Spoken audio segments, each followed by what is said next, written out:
안녕하세요. 오늘의 데일리 뉴스레터에 오신 것을 환영합니다. 2020년 연말부터 착공돼 건설이 한창 진행 중인 대한민국에서 가장 동쪽에 있는 공항이 될 예정인 울릉공항. 울릉공항이 완공되면 배로만 갈 수 있던 울릉도를 향한 교통편이 편해지는 건 물론 독도를 포함한 동해의 방위에도 큰 기여를 할 수 있을 것으로 기대됩니다. 그러나 기후변화로 인한 변덕스러운 날씨에 큰 영향을 받을 수밖에 없는 해상공사인데다 최근에는 건축자재 공급이 원활히 이뤄지지 않아 안타깝게도 최장 2년까지 완공이 늦어질 수 있다는 이야기가 울릉도 현장에서 나오고 있습니다. 서해에도 울릉도와 마찬가지로 향후 서해 방위의 거점이 될 수 있을 것으로 기대되었지만 혹독한 자연 때문에 현실로 이뤄지지 못하고 있는 섬이 있는데요. 이곳에 40년이나 걸려서 세워진 방파제의 규모와 형상을 보고 중국에서는 다른 용도가 있지 않을까 긴장하는 목소리까지 나왔을 정도라고 합니다. 그곳이 어디인지, 왜 여러 어려움 속에서도 군사적으로 활용하자는 목소리가 계속해서 나오고 있는 건지 자세히 알아보겠습니다. 울릉공항이 건설되면 우리 공군은 이전보다 동해에서 더욱 원활히 활동할 수 있게 돼 일본과 러시아의 영공의 침범에 효과적으로 대응할 수 있게 됩니다. 2026년까지 완공되기로 예정되어 있던 공사가 여러 이유로 늦어질 가능성이 커진 게 안타까운 이유 중 하나인데요. 무엇보다 공항 건설은 육지와 멀리 떨어져 있던 탓에 낙후된 생활 여건을 강요받아야 했던 울릉도 주민들이 간절히 바라왔던 사업인 만큼 더는 늦춰지지 않았으면 좋겠네요. 그런 울릉도만큼이나 중요한 서해에 있어서는 가장 중요한 전략적 요충지인 백령도에도 공항이 들어서게 됩니다.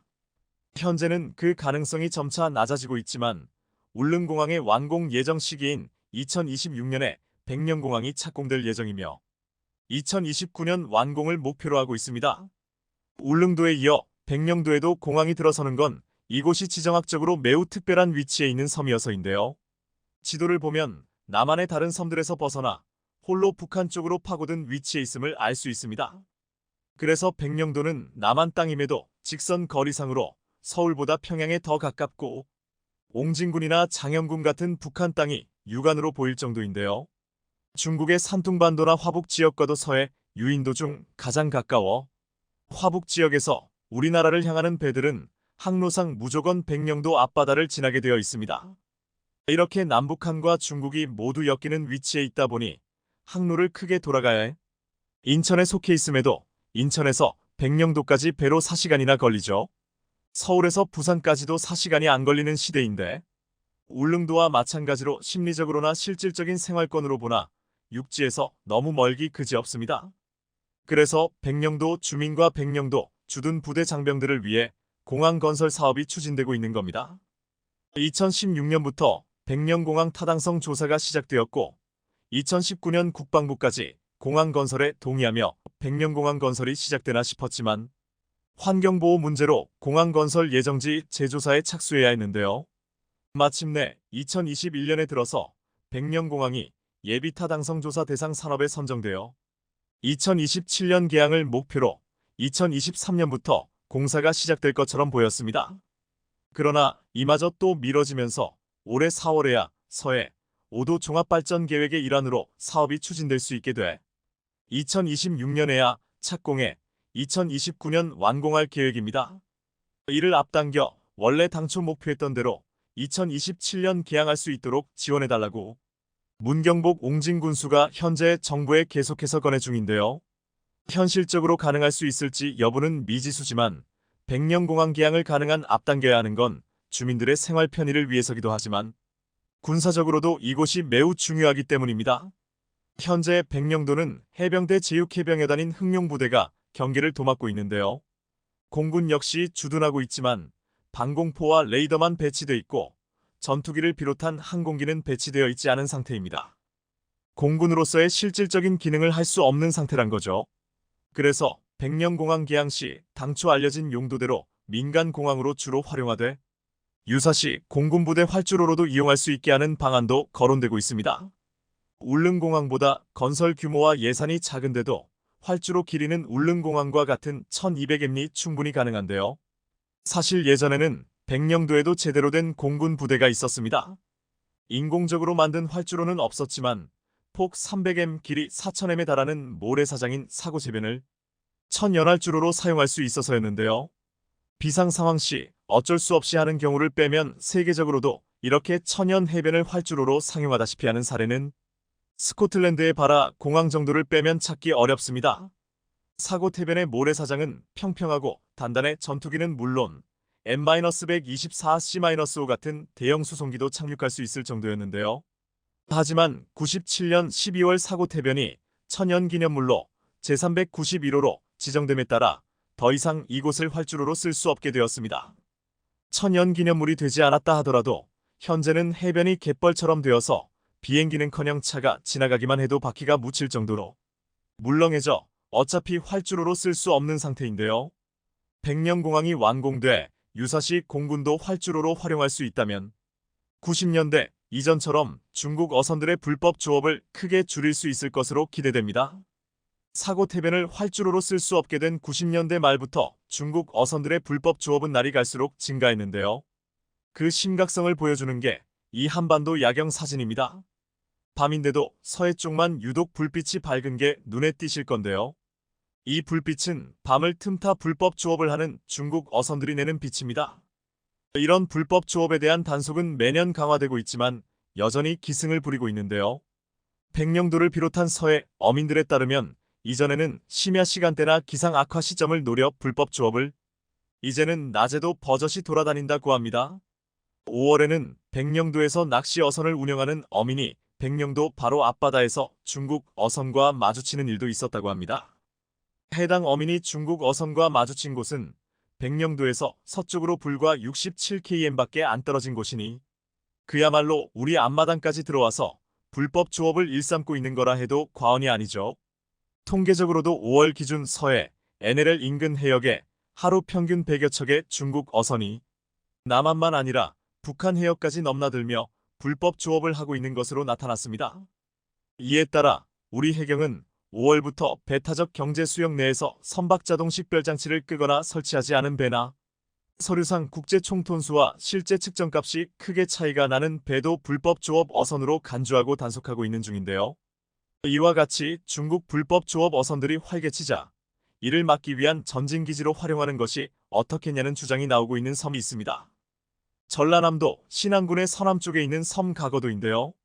신안 안에서는 물론이고 대한민국 전체에서도 유인도 중 최서남단에 있는 이곳은 앞서 소개해드린 울릉도와 맞먹는, 아니 어쩌면 그 이상이라 하는 게 맞을 정도로 엄청난 오지입니다. 어느 정도냐면 6.25 전쟁이 났을 때도 이곳 사람들은 전쟁이 난 줄도 모르고 있다가 전쟁이 끝난 후에야 알게 됐을 정도라니까요. 그 정도로 외진 곳임에도 가거도에는 현재 400여 명의 주민이 거주하고 있는데요. 하지만 이는 주민등록이 가거도로 되어 있는 주민들의 수가 그렇다는 거고, 이 중 200명 정도는 실제 거주하는 곳은 목포 등 육지에 있고 고기잡이 등 일할 때만 가거도에 오는데요. 따라서 실질적으로 가거도에 거주하는 주민은 절반인 200명 안팎밖에 안 된다고 합니다. 이렇게 된 이유는 가거도가 한반도 밖 서남쪽에 다른 섬도 없이 홀로 있어 태풍을 홀로 다 맞아야 해 피해가 극심해서인데요. 이러한 태풍 피해를 줄이기 위해 79년부터 2008년까지 30년에 걸쳐 길이 480m에 달하는 방파제를 짓게 되었습니다.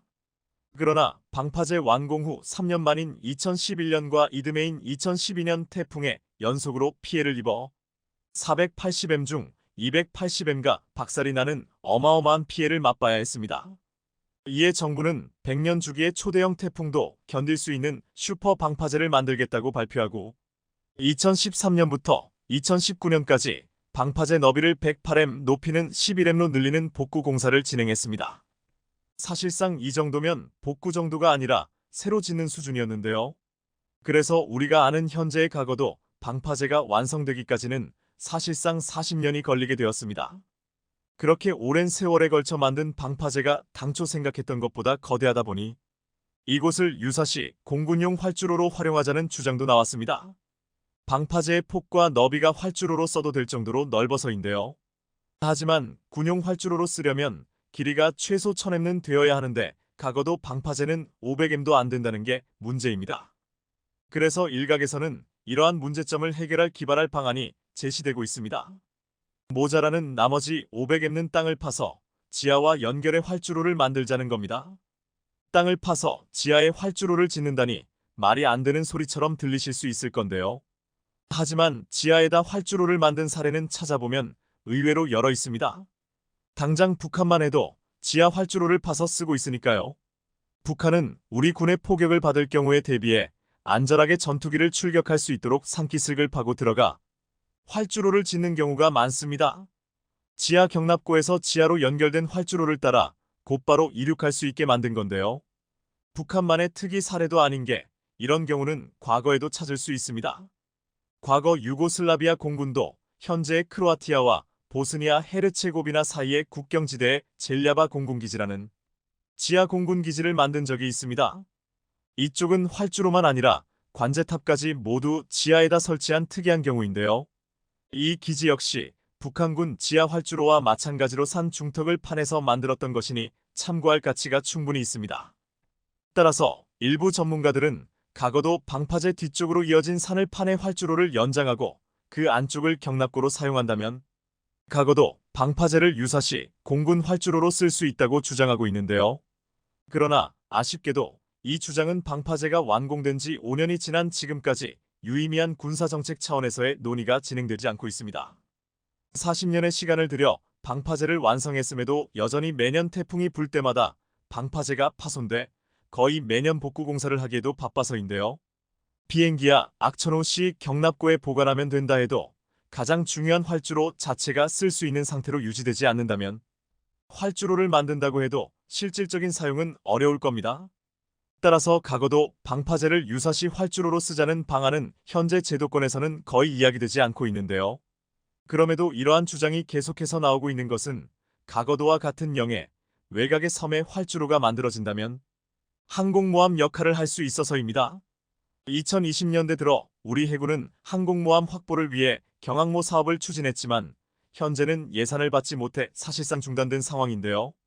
가거도나 울릉도, 백령도와 같이 남해와 동해, 서해, 최전방에 위치한 섬들의 전투기들도 이륙할 수 있을 정도의 활주로가 세워진다면 그래서 우리 해군이 항공모함을 확보하기 전까지는 이러한 곳들을 천연 항공모함으로 쓰자는 의견이 나오고 있는 건데요. 이러한 의견들이 얼마나 현실성이 있을지는 장담하기 어렵습니다. 또한 세 섬 모두 적지 않은 주민들이 거주하고 있는 만큼 이들의 의견이나 안전을 무시하고 무작정 사업을 추진하는 것도 불가능할 겁니다. 하지만 외국 선박의 불법 조업이나 영공에 침범을 막을 방법을 찾아야 하는 것 또한 사실입니다. KF-21의 모든 시제기들이 개발 완료까지 목표 소티의 3분의 1 가량을 비행하는 동안 사고 한 번 없이 순항하고 있습니다.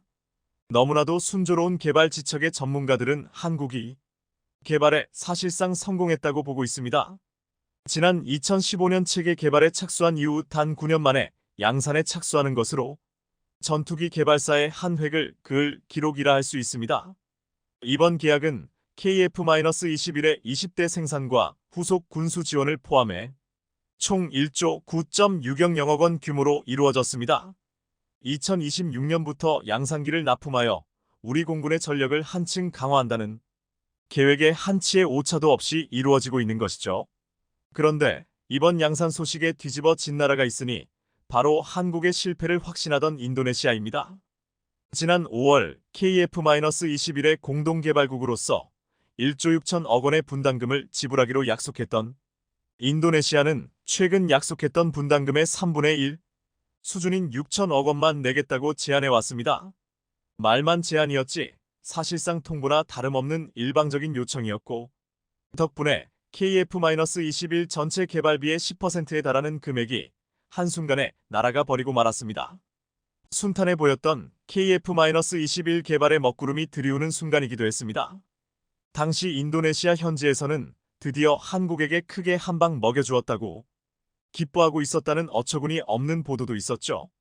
KF-21의 총 개발비가 8조 8천억 원인데 한순간에 1조 원이나 날아가 버렸으니 KF-21의 양산과 수출에 차질이 생기며 곤란한 상황에 처하게 될 한국이 다시 인도네시아의 저자세로 재계약을 요청할 거라 생각한 것이었죠. 하지만 대한민국 방산이 지난 수십 년 동안 쌓아올린 기틀은 인도네시아의 장단점을 한 번에 흔들릴 정도로 무시하지 않았습니다. 인도네시아의 회방 따위 전혀 신경 쓰지 않는다는 듯 KF-21 양산을 위한 각종 테스트가 척척 진행되었고 거침없는 기세로 모두 합격점을 받으며 이번 최초 양산 계약까지 도달하게 되었습니다. 그리고 분담금 재협상을 통해 인도네시아의 시제기를 포함해 몇 대를 수출할지도 결정되지 않은 상황에서 양산 계약을 체결한 것은 드디어 한국이 인도네시아를 KF-21 사업에서 완전히 배제해버렸다는 걸 확실하게 보여주고 있습니다. 이런 착각에 빠져있던 인도네시아에 찬물을 끼얹는 소식이었는데요. 그동안 인도네시아는 본인들이 없었으면 KF-21이 완성될 수 없었을 거라고 믿고 있었습니다. 지난 24일 인도네시아 군사매체 조나 자카르타는 인도네시아의 지원 없이는 KF-21 보라매 프로젝트는 실패할 수 있다는 기사를 보도했습니다. 해당 기사에서는 인도네시아가 아니었으면 KF-21 개발은 첫 발도 떼지 못한 채 파탄을 맞았을 것이며 이는 단순히 돈으로 측정할 수 있는 기여도가 아니라고 주장했죠. 그러면서 애초에 분담금이 너무 과도하게 상정되어 한국에서도 분담금을 다 받을 수 있을 거라고 믿고 있지 않았기에 양국의 협력은 계속될 것이라고 말했습니다. 이런 말도 안 되는 소리를 언론에서까지 떠들어대고 있으니 자기네들이 갑이라고 착각할 법도 합니다.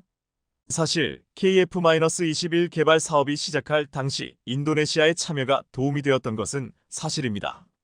하지만 인도네시아가 생각하지 못한 것이 있었으니 KF-21 개발을 시작할 때와 현재 대한민국의 위상이 완전히 달라져 있다는 것입니다. 지난 수년 동안 한국 무기는 미국이나 유럽과 같은 세계 정상급 무기로 인정받게 되었고 한국 항공우주산업 KAI는 FA-50의 활발한 수출을 통해 역대급 매출을 기록하고 있었습니다. 또한 KF-21의 성공을 확신한 수많은 국가들이 인도네시아를 대신하겠다고 줄을 서고 있고 폭증한 수출량으로 KAI는 어느 때보다 넉넉한 자본을 확보하게 되었기에 인도네시아의 먹튀에도 분담금을 대신 지불하겠다고 나설 수 있었죠. 그리고 이번 양산 계약으로 KF-21의 놀라운 가격 경쟁력이 명확하게 드러났는데요. AESA 레이더와 엔진 구매 비용까지 포함해 KF-21초도 생산분의 대당 가격은 약 8천만 달러로 예상되고 있습니다. 하지만 이는 교육과 시설 같은 기타 비용에 함께 잡힌 초도 양산 가격이며 향후 규모의 경제를 통해 자연스럽게 가격이 인하되어 지금의 70% 수준의 가격을 형성할 것으로 예상되고 있습니다. 그렇게 된다면 대당 가격이 약 900억 원대가 될 텐데 이는 최신형 F-16 블록 70 수준의 가격입니다.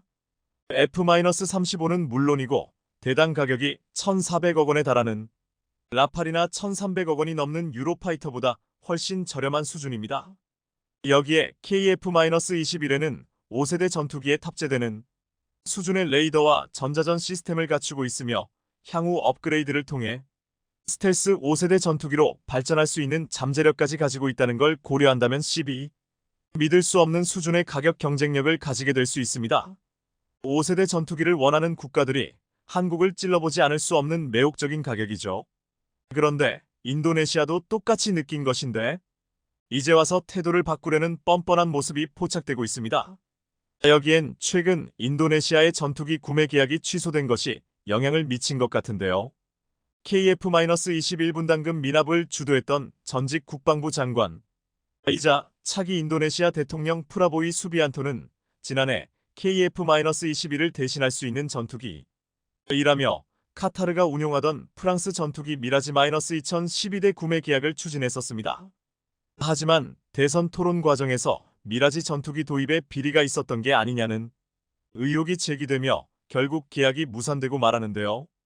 그도 그럴 법한 게 프랑스의 차세대 전투기 미라지 2000은 1980년대 개발된 기체로 F-16의 6배에 달하는 비싼 유지비 때문에 프랑스에서도 퇴역을 진행하고 있는 기체이기 때문입니다.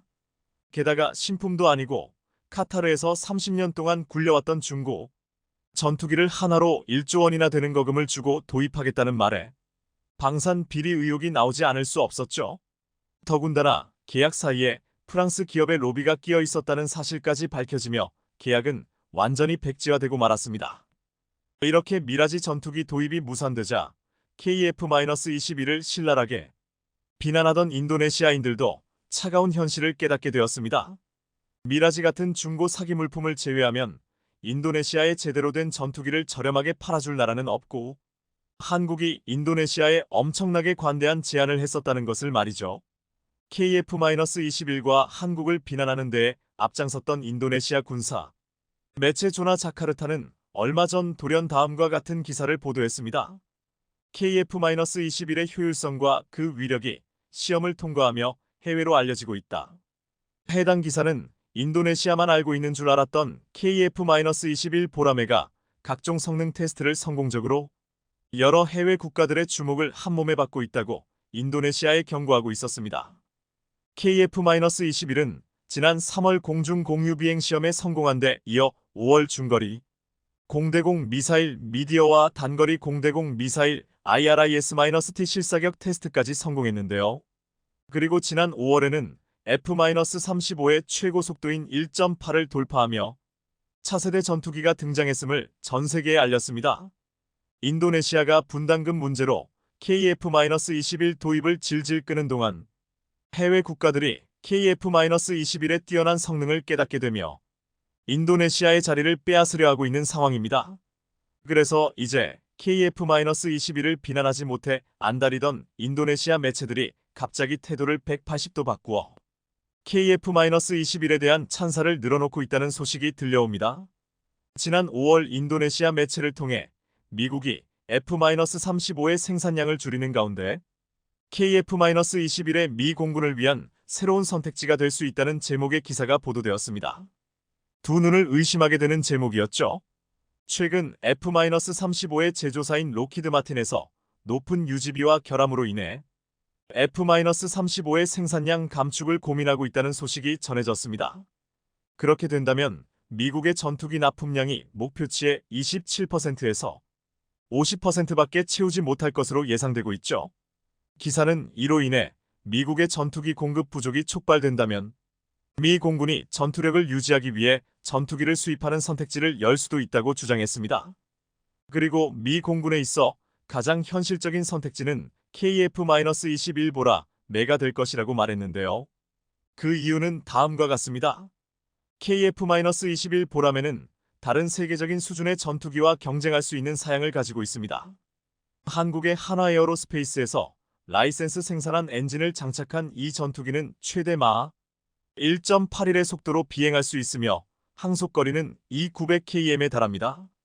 무장으로 20발칸포 1개와 MBDA의 미티어 암람, AIM-9X 사이드 와인더, 브림스톤 및 하품과 같은 여러 유형의 미사일을 탑재하여 이 전투기의 파괴력을 증가시키고 있습니다.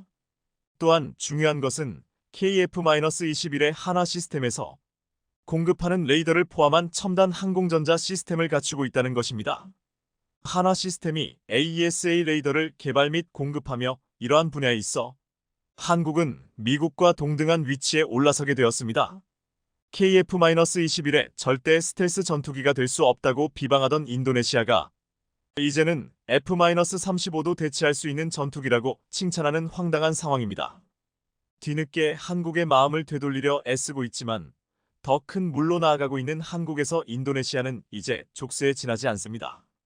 인도네시아는 특히 넓은 해역을 갖춘 국가로 잠수함 보유 및 그 성능을 높이는 일이 무엇보다 중요한데요. 이로 인해 최근 인도네시아는 심지어 한국과 다시 잠수함 사업을 시작하고 싶다고 언급했습니다. 인도네시아는 한국과 오랜 시간 동안 방산무기를 거래해온 만큼 다양한 분야에서 방산 거래 내역이 남아 있습니다.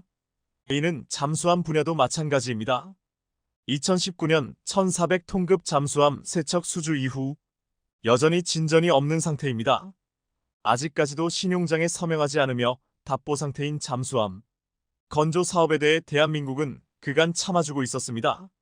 인도네시아 정부와 맺은 협약 사업비는 총 10억 달러가 넘는 금액으로 한화 1조 1,500억 원에 달합니다. 하지만 여전히 인도네시아 국방부 측은 이에 대한 계약금을 입금하지 않은 상태인 것입니다. 그럼에도 불구하고 인도네시아는 한국과 지속적으로 접촉하며 잠수함 사업을 타진하고 싶다는 의사를 밝혔고 이에 대해 현재 한국의 반응은 싸늘합니다. 인도네시아에게 이런 반응을 보이는 것은 대한민국뿐만 아닙니다. 유럽에서도 마찬가지인데요.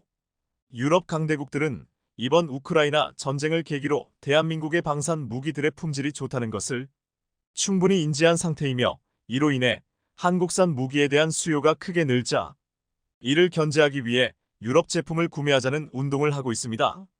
하지만 폴란드, 루마니아, 슬로바키아 등 많은 동유럽 국가들은 이미 한국산 무기에 대한 신뢰가 탄탄한 상황입니다.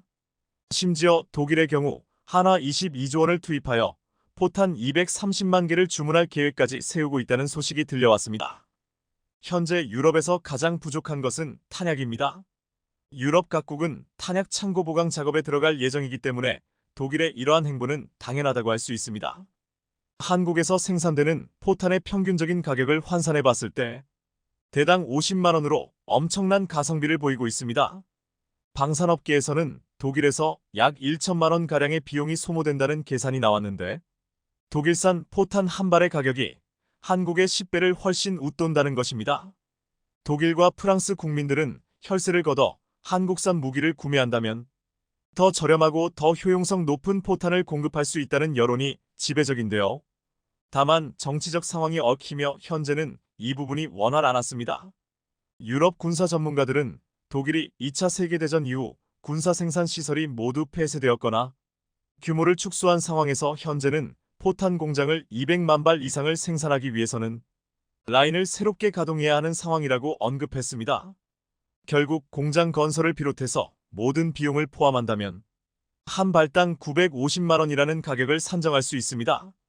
지속적으로 포탄을 생산해내고 전쟁이 멈추지 않고 계속된다면 포탄의 가격이 떨어질 수 있지만, 이 역시 한국과 비슷한 수준까지 가기 위해서는 50년에서 100년이라는 시간이 필요합니다. 하지만 프랑스 마크롱 대통령은 여전히 강경하게 유럽산 무기를 고집하고 있습니다. 마크롱 프랑스 대통령은 모든 계산을 무시하고 전통적인 유럽만의 방식으로 자급자족을 해야 한다고 억지를 부리고 있죠. 이러한 상황이다 보니 인도네시아에서도 한국과 탄약 계약을 체결했습니다. 한국은 전 세계에서 포탄 재고를 가장 많이 가진 나라 중 하나입니다. 따라서 공급 체계 자체가 견고하게 발달되었습니다. 인도네시아 정부는 카타르를 통해 약 2,200억 원 가량의 소구경 탄약 공급 계약을 체결했습니다. 인도네시아도 탄약 공급은 한국만큼 빠른 나라가 없다고 판단했기에 하루빨리 빠르게 계약하겠다고 주장했지만, 한국에서는 이번 탄약 공급에서 반드시 선입금이 되어야 한다는 조항을 넣으며 압박하고 있습니다. 인도네시아 언론 조나 자카르타에서는 인도네시아의 탄약 창고가 올해 초 화재로 인한 피해가 막심한 것을 보도하며, 이번 한국과의 탄약 계약은 반드시 성사시켜야 한다며 지난날을 자극하며 선입금을 해야 한다고 주장하기도 했습니다. 인도네시아는 그동안 KF-21을 비롯해 잠수함 사업에서 한국과 신의를 저버린 적이 한두 번이 아니었기 때문에 이번만큼은 우리 한국도 강경한 상황입니다. 현재 인도네시아가 한국에게 미납해온 금액만 따져도 6회 공군, 방산을 모두 합쳐 1조 원이 훌쩍 넘는 금액입니다. 심지어 계약금조차 제대로 입금하지 않으며 한국의 인내심을 테스트해왔습니다. 인도네시아가 한국과 유럽 무기를 저울질하는 것은 하루 이틀 일이 아닙니다. 물론 소비자의 입장에서 무기에 대해 신중하게 고민할 수 있지만, 중요한 것은 한국과 계약 이후 대한민국의 대금은 납부하지 않고 유럽산 무기를 구매하기 위해 기웃거린다는 것인데요. 잠수함 역시 독일 잠수함 계약을 위한 협상에 들어가 한국의 공분을 삼바 있습니다. 일본 호위함이 뜬금없이 중국영해를 항해하는 사건이 발생해 그 배후가 무엇인지 이목이 집중됐습니다. 일본 해상자위대 호위함 스즈스키가 중국 저장성 주변 중국영해를 일시적으로 항해했다는 사실이 사건 발생 일주일 만에 보도가 되어 세상에 알려지게 됐는데요. 일본 언론들의 보도에 따르면 해상자위대 호위함 스즈스키는 지난 4일 거듭해서 퇴거 권고를 받았지만 오히려 속도를 올려 중국영해에 진입해 약 20분간 항해한 뒤 영해 밖으로 나갔습니다. 스즈스키는 지난 2019년에는 중국 산둥성 칭다오에서 열린 국제관함식에도 참가한 호위함으로 최근 공해상에서 중국 군사훈련을 경계하는 임무를 수행하며 특히 중국 해군 항공모함인 랴오닝함을 감시해 온 것으로 알려졌는데요. 중국 정부는 일본 호위함이 자국 영해를 항해한 데 대해 일본 측에 심각한 우려를 전달했고, 일본 정부는 경위를 조사하겠다는 의사를 중국 측에 전했다고 합니다. 일본 교도통신은 이 사건에 대해 이렇게 보도했습니다. 자위대 함정이 중국 영해를 항해한 것은 매우 이례적인 일이다. 주변에서는 중국군 실탄 사격 훈련이 예고돼 있었다. 의도적 항해였는지 여부는 아직 명확하지 않다. 현재 일본 방위성이 문제의 호위함 함장을 상대로 조사를 시작했다고 하는데요. 중국 정부는 자위대 호위함이 의도적인 도발을 했을 가능성도 염두에 두고 정보 수집과 분석을 진행 중이라고 합니다. 중국과 일본은 영유권 분쟁 중인 센카쿠 중국명 다오위다오 열도 인근 바다에 자국 선박을 보내는 한편 상대국 선박이 센카쿠 열도에 접근하면 퇴거를 요구하는 등 갈등을 이어오고 있는데요. 중국은 센카쿠 열도 외 규슈 가고시마현 주변 일본 영해에도 해경 선박을 반복해서 투입하며 일본의 신경을 건드리고 있습니다. 그런데 이번 자위대 호위함 사건은 초반에는 자위대가 중국을 상대로 무력 시위를 벌였거나 도발을 했을 가능성이 높다고 봤지만 뒤늦게 뭔가 이상한 점이 발견됐습니다. 첫째, 중국의 실탄 사격 지역이라는 점입니다. 바보가 아니고서야 무력 시위를 위해 실탄 사격 지역으로 들어갈 리는 없습니다. 둘째, 만일 자위대 호위함이 중국을 상대로 무력 시위를 벌였다 해도 고작 20분만 하는 경우도 매우 드문 일입니다. 무엇보다 일본은 정식 군대를 가지고 있지 않기 때문에 이런 식의 무력 도발을 하는 경우는 상상하기 어렵습니다. 따라서 이번 자위대 호위함 중국 영해 침범 사건은 사실상 일본 자위대의 항행 실수 쪽으로 정리되는 분위기인데요. 일본 정부의 반응도 이 같은 분석을 뒷받침하고 있습니다. 고작 경위를 조사해보겠다고 한 겁니다. 보통 무력 도발이라면 무반응으로 일관하는데 일본 정부 역시 중국 측의 항의를 받고 당황한 모양새로 고작 경위를 조사해보겠다고 답한 것으로 보아 자위대 측의 실수인 것으로 보여지는데요.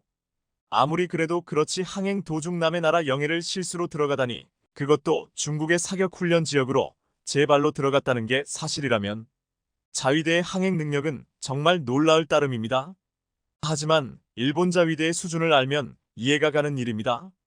최근 일본 자위대 내에서 기밀 자료를 오랜 시간 부적절하게 처리하는 등 각종 비위가 발각되면서 200명이 넘는 자위대 인원이 징계 처분을 받았습니다.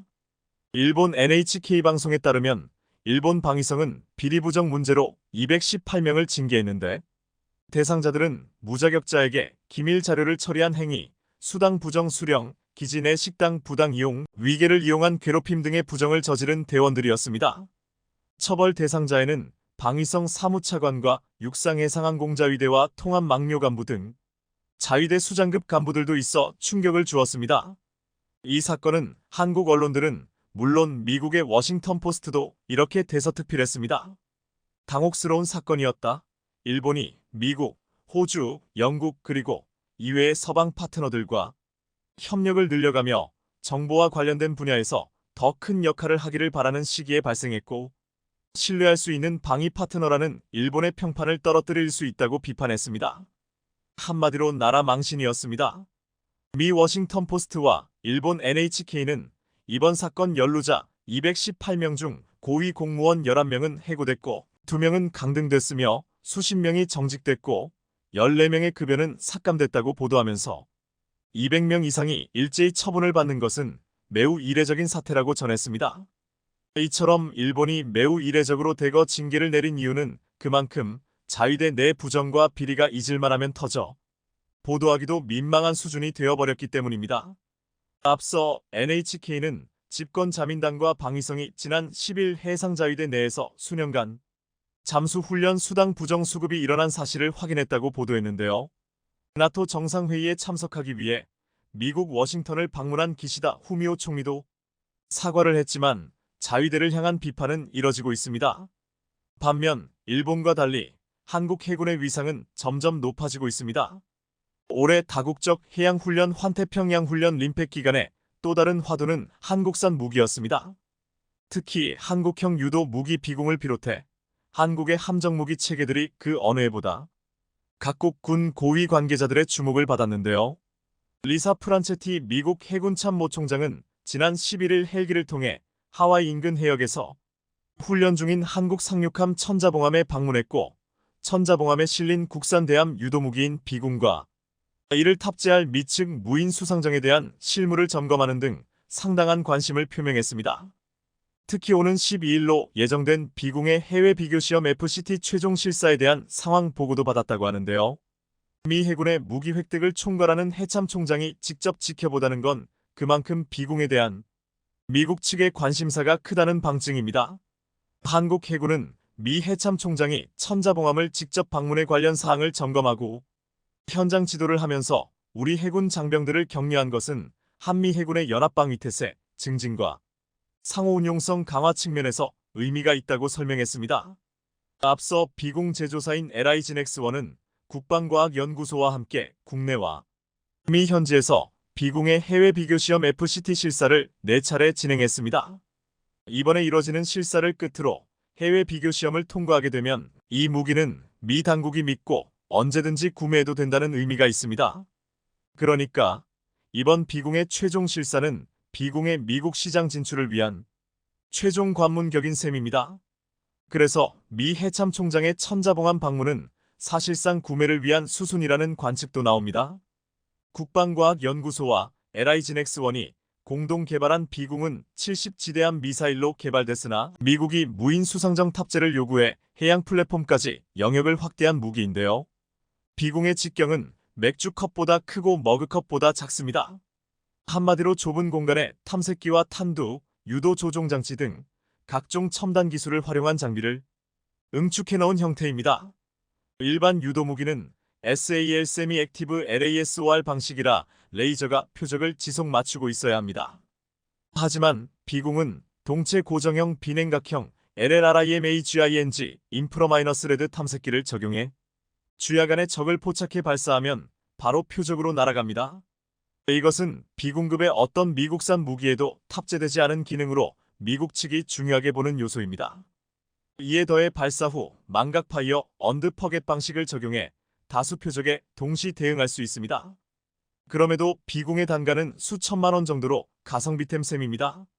최종 실사 통과와 이후 미 의회의 예산 확보 등의 절차를 거쳐야 하지만 최종 수출이 확정될 경우 비궁은 한국에서 미국으로 역수출하는 완성체 유도 무기 중 첫 사례가 될 것으로 전망되는데요.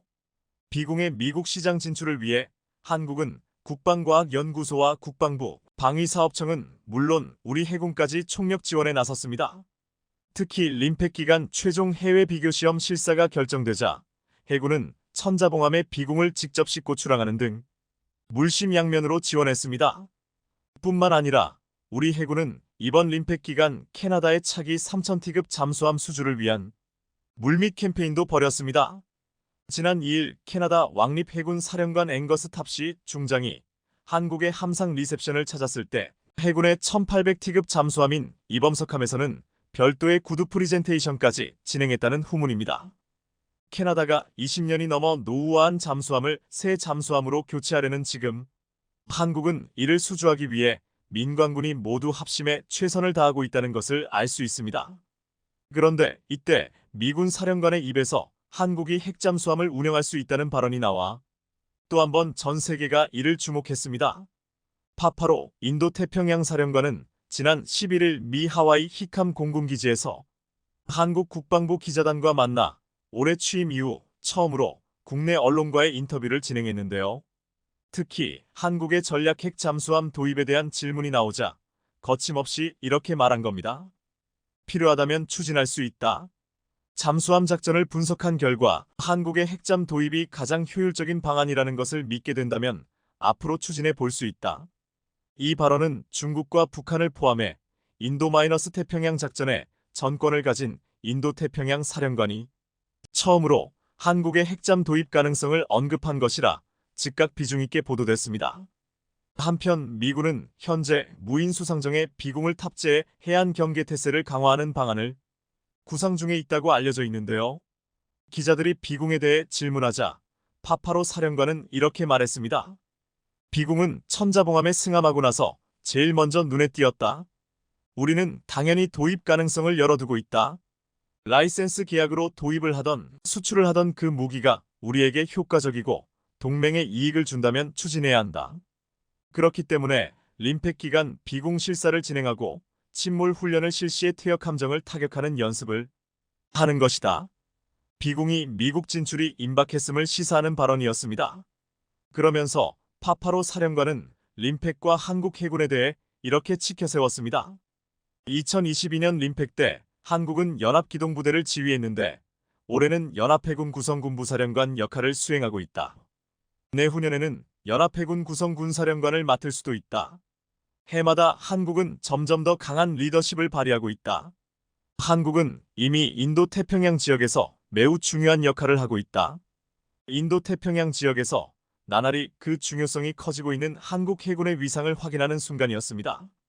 최근 새로운 정부가 들어서며 한국과 여러 가지로 마찰을 일으키고 있는 폴란드 정부이지만 몇 년 전부터 진행되어온 ORCA 사업 일명 범고래 사업에 3조 5천억을 투입하여 최신의 잠수함을 4척가량 도입하기 위한 최종 순위에 또다시 한국을 최우선 협상 대상자로 포함시키면서 한국의 잠수함 기술을 적극적으로 원하고 있습니다.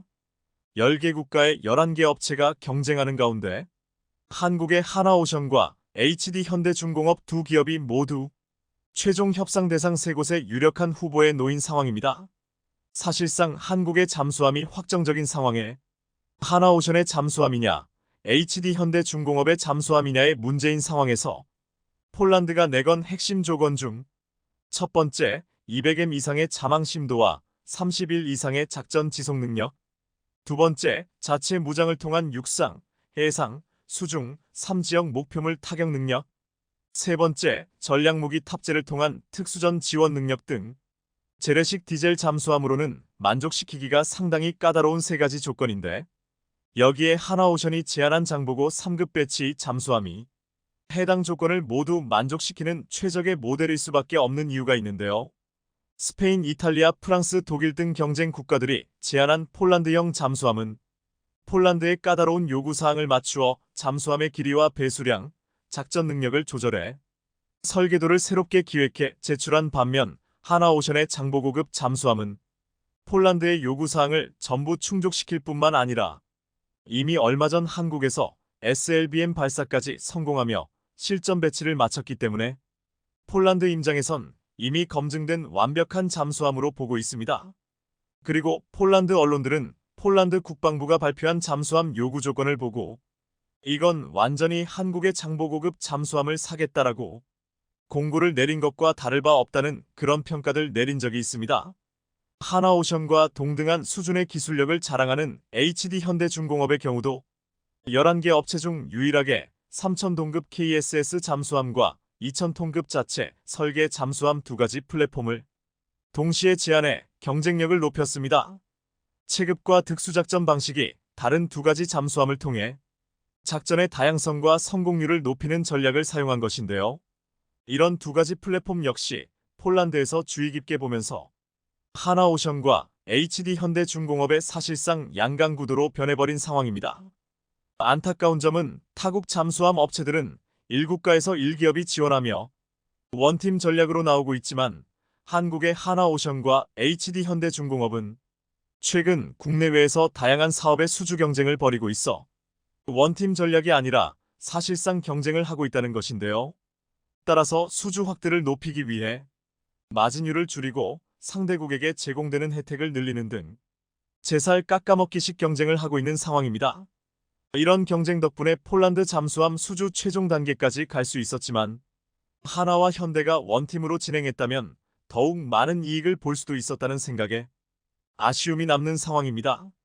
하지만 한국의 업체들은 원팀이 아니어도 이미 기술력으로 증명을 해냈기 때문에 하나와 현대 모두 수주에 자신감을 드러내고 있는 상황인데요. 폴란드가 한국의 잠수함을 가장 탐내는 이유가 있습니다. 바로 리튬이온 배터리 덕분입니다. 기존의 잠수함들은 상대적으로 배터리 용량이 낮은 납축전지를 이용해 자막 능력과 직결되는 작전 수행 능력이 부족할 수밖에 없었습니다. 3일에 한 번꼴로 수면 위로 떠올라야 하는 납축전지 잠수함과는 다르게 한국의 리튬이온 배터리가 탑재된 잠수함들은 재래식 잠수함으로는 대형의 몸집을 자랑함에도 불구하고 최소 1개월 이상의 수중작전이 가능한 스펙을 지니고 있습니다. 여기에 납축전지 대비 무게는 4분의 1 수준이고 크기는 절반 수준이기에 잠수함 내부의 설계와 무장에도 긍정적입니다. 납축전지보다 효율이 월등히 좋은 리튬이온 배터리가 개발된 지는 꽤 오래되었지만 에너지 밀도가 높고 발열이 많은 만큼 대용량 배터리에 적용하는 경우 화재 및 폭발의 위험성이 항상 있기에 우리 주변에선 상대적으로 적은 용량의 스마트폰이나 노트북 등에 적용되어 왔습니다. 반면 남축전지는 에너지 밀도가 낮은 만큼 상대적으로 발화나 폭발에서 안전하다는 장점이 있는데요. 잠수함에 탑재될 수준의 고에너지 밀도를 가진 리튬이온 배터리를 개발하는 게 기술적으로 매우 어렵고 복잡하며 까다롭지만 배터기 기술로 세계 1위인 한국 기업 LG에서 잠수함용 리튬이온 배터리를 개발하며 상황이 급변하게 되었습니다. 기존의 핵잠수함만 가능했던 한개월 이상의 수중 작전 능력을 재래식 디젤 잠수함에서도 확보하게 되었다는 것입니다. 그리고 잠수함의 눈이라 불리는 SONAR 즉 음파 탐지기를 보호하기 위한 인클로저를 티타늄 합금으로 자체 개발하여 함정의 정숙성을 60% 이상 향상시킨 것은 물론 무게도 2톤 이상 경량화하는 데 성공했습니다. 여기에 한화의 장보고급에는 잠수함 발사 탄도미사일 SLBM-415가 10개는 있기에 폴란드가 필요한 특수작전 능력에 완벽히 부합합니다.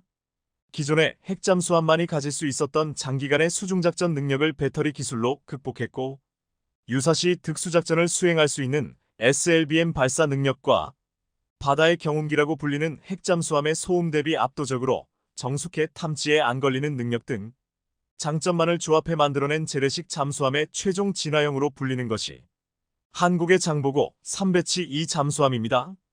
여기에 다른 유럽 국가들의 잠수함보다 저렴한 건 역시 장점이며 말로만 계획한 스펙이 아니라 현재 한국의 동해, 서해, 남해에서 실제로 작전을 하고 있기에 잠수함이 필요한 폴란드로서는 군침을 흘릴 수밖에 없는데요.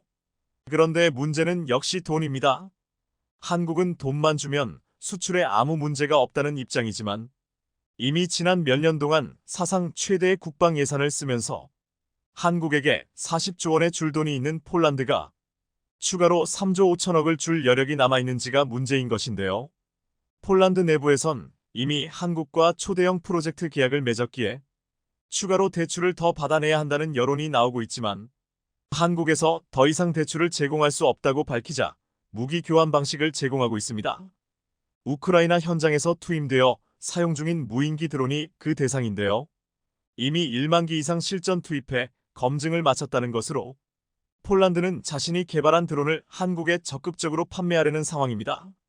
하지만 최근 공개된 폴란드 드론의 스펙은 대부분 중국에서 부품을 구해와 군사 소프트웨어를 이며 개발한 것으로 기초적인 수준의 기술력만 있다면 누구나 개발할 수 있는 수준의 무인기로 보이는 상황입니다.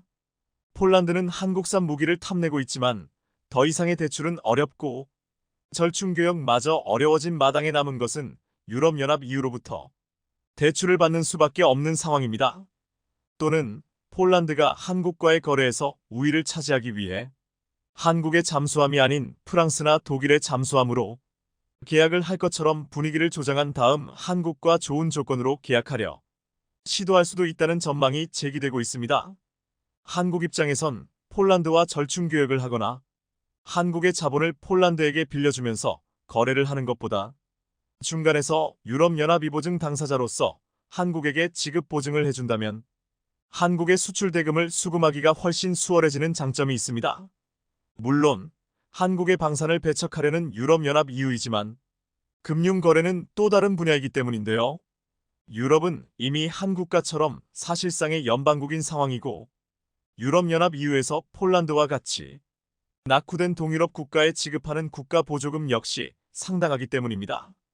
과거 한국에 무기를 계약해준 폴란드 이전 정부는 유럽연합과 노선을 달리하다가 한국의 1년 국방 예산에 달하는 50조 원의 국가 지원금이 동결된 전적이 있습니다. 현재 독일, 프랑스와 노선을 같이 하며 한국 방산을 문제 삼는 투스크 총리가 집권하자 유럽연합은 폴란드에게 그동안 동결되었던 200조 원가량의 자금을 지급하는 등 빵빵한 지원을 아끼지 않고 있는데요. 그런데 문제는 폴란드 정부가 200조 원의 예산을 돌려받을 것을 가정하고 미리 어디에 어떻게 쓸지 분배해놨다는 것으로 폴란드의 여러 가지 국가 예산에 배정되고 한국에게 지급될 현금은 거의 없는 것으로 보이는 상황입니다. 특히 러시아 가스관이 막히면서 에너지 주권을 되찾기 위해 수십조 원의 사회 인프라 비용이 투입되고 있는데요. 따라서 한국에게 적극적으로 대출을 요구할 수밖에 없는 상황입니다.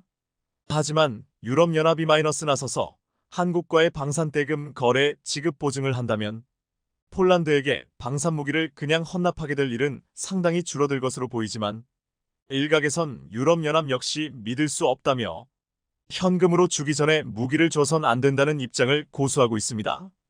유럽연합이 지급 보증을 한다고 해도 막상 폴란드가 돈을 못 갚겠다고 버팅기면 어쩔 수 없이 물물교환 형식의 절충교역을 할 수밖에 없다는 것입니다.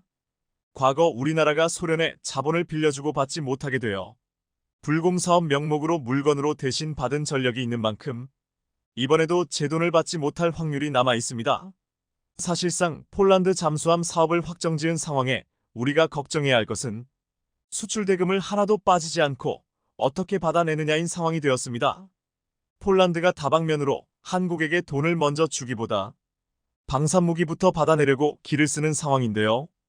우리 역시 절대로 그냥은 줄 수 없고 국가 안보가 위협받는 폴란드의 현재 상황을 삼성을 비롯한 한국 반도체 기업들의 겨울이 끝났다.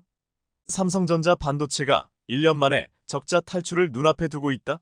외신들이 전하는 현재 삼성전자의 위치입니다. 최근 한개월 내 발표된 증권사 실적 컨센서스를 집계한 결과 삼성전자의 올해 1분기 연결 기준 영업이익 추정치는 4조 9,272억 원이었습니다. A는 지난해 같은 기간에 6,402억 원 대비 8배 가까이 669.6% 늘고 직전 분기에 2조 8,257억 원과 비교해도 74.4% 증가한 수준입니다. 전 세계적인 AI 열풍에 한국의 메모리 수출이 살아나면서 삼성전자와 SK하이닉스의 1분기 실적을 끌어올릴 수 있다는 전망이 제기되고 있습니다. 한국 반도체의 봄을 이끈 효자는 반도체에 탑재되는 고대역폭 메모리, 즉 HBM의 수요가 폭발적으로 증가하면서 디램 시장 회복세를 견인했기 때문이었습니다. 지난달 한국의 낸드 플래시 수출은 기록적 수준으로 반등해 전년 동기 대비 82%, 전기 대비 3% 늘어난 약 1조 2천억 원으로 집계됐습니다. 따라서 작년에 큰 적자로 위기를 맞았던 삼성전자는 올해 모두 회복할 것으로 보이며 삼성은 최근 반도체뿐 아니라 가전에서도 순항 중이라 더욱 더 반등이 예상된다는 게 업계의 대체적인 전망입니다. 게다가 삼성전자는 최근 주주총회에서 엔비디아를 넘어설 비밀병기까지 공개하며 세계를 또 한번 놀라게 했는데요. 대체 삼성이 공개한 비밀병기는 무엇인지, 왜 글로벌 반도체 시장은 이것을 주목하는지, 삼성은 주주총회에서 비밀병기를 깜짝 공개해 또 한번 세계를 놀라게 했습니다.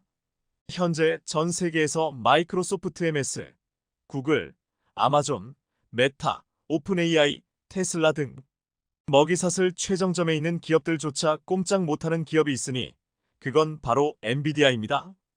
엔비디아의 2024회계연도 4분기 영업이익률은 무려 62%에 달했습니다. 100원짜리 물건을 팔아 62원을 지갑에 챙기는 엔비디아 매직은 바로 독점에서 나옵니다. 엔비디아가 판매하는 AI 가속기에 4만 5만 달러의 가격표가 붙어도 마이크로소프트 MS, 구글, 아마존, 메타, 오픈 AI, 테슬라 등은 엔비디아가 폭리를 취하고 있다고 수군거리면서도 결국 엔비디아 제품을 사야 하며 조용히 엔비디아 대체를 준비할 뿐입니다. 하지만 삼성전자는 뒤에서 수군거리고만 있지 않고 이 틈을 파고들었습니다. 삼성전자가 주주총회에서 자체 개발한 마하일을 네이버의 AI 서버용으로 납품하겠다고 발표하자 세계가 또 한번 삼성에 놀랐습니다. 삼성이 네이버에 제공할 물량은 15만 20만 개로 금액으로 치면 1조 원 수준이라는 것이 알려진 것입니다. 네이버는 대화형 챗봇과 AI로 식당 추천 서비스 등을 효과적으로 구현하는 과정에 마하일을 활용할 계획인데요.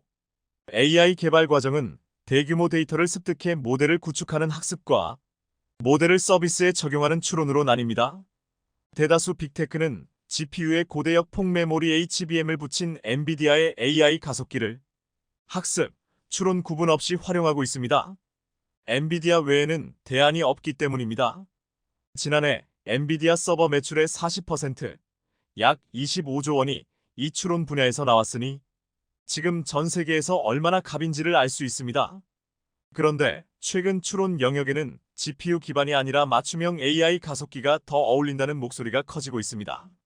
학습에는 병렬 연산에 특화한 GPU 기반 AI 가속기가 적합하지만 차별화된 AI 서비스를 하는데 필요한 추론에는 비싼 데다 전력도 많이 쓰는 엔비디아 제품을 굳이 넣을 필요가 없다는 이유에서입니다. 최근 MS, 아마존, 메타 등이 신경망 처리 장치 등을 활용한 추론용 AI 가속기 개발에 나선 이유가 바로 여기에 있습니다. 삼성과 네이버의 동맹 역시 엔비디아의 독주를 막으면서 AI 가속기 시장을 뚫어야 하는 명제 앞에 이해관계가 맞아떨어진 결과였습니다. 네이버는 지난해 10월 지도를 기반으로 식당 등을 추천하는 네이버 플레이스 서비스용 추론 서버를 엔비디아 GPU 기반에서 인텔 중앙처리장치 CPU 기반으로 전환했습니다. 그리고 삼성과 네이버 동맹은 공동 개발을 통해 AI 가속기의 맞춤형 기능을 강화하는 동시에 가격을 엔비디아 제품의 10분의 1 수준으로 낮추는 데 성공했습니다. 경계현 삼성전자 디바이스 솔루션 DS 부문장 사장은 지난 20일 주주총회에서 삼성이 만든 마하1은 데이터 병목 현상을 8분의 1로 줄이고 전력 효율을 8배 높인 제품이라고 설명했는데요. 그리고 나서 곧바로 MS, 아마존 등 빅테크를 대상으로 영업을 시작했습니다. 이 기업들이 AI 가속기 자체 개발에 나섰지만 성능과 비용 면에서 마하1을 함께 쓰는 게 유리할 수 있기 때문입니다. 몇몇 빅테크는 벌써부터 큰 관심을 보인 것으로 알려졌습니다. 시장 조사업체 옴디아에 따르면 지난해 60억 달러이던 추론용 AI 가속기 시장 규모는 2030년 1,430억 달러로 확대될 전망입니다.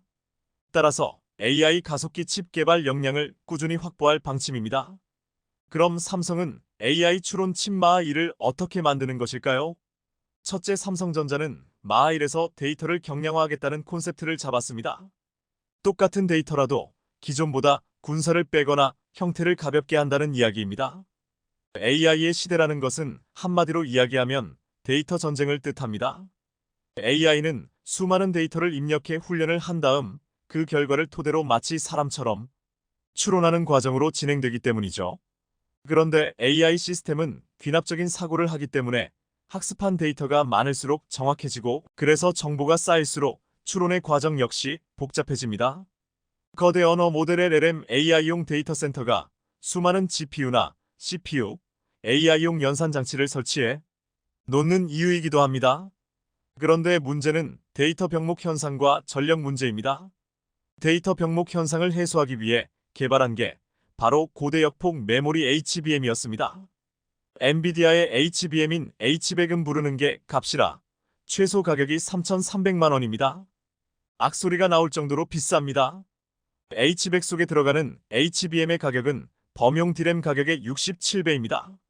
어마어마한 설비 투자에 매달 폭탄 맞듯이 나오는 전기요금의 유지비까지. AI 한번 하려는데 너무 많은 돈이 나가서 클라우드 서비스 업체 경영진의 고민이 이만저만이 아닙니다. 그런데 전력 문제는 이보다 더 심각합니다. AI 데이터 센터 하나를 돌리려면 원자력 발전소 하나가 필요할 정도라는 농담이 나올 정도로 AI 데이터 센터는 전력 소모가 많습니다. 이걸 해결하기 위해 경량화라는 말이 나온 것인데요. 소프트웨어가 잘 동작할 수 있도록 칩 구조를 아주 영특하게 바꿔서 전력을 줄여보자는 얘기입니다. 이를 해결하기 위해 삼성전자는 데이터를 어떻게 압축해서 경량화할 것인가에 초점을 둔 알고리즘을 개발하고 있습니다. 삼성의 마하1에는 프루닝 알고리즘이 심어져 있는데요.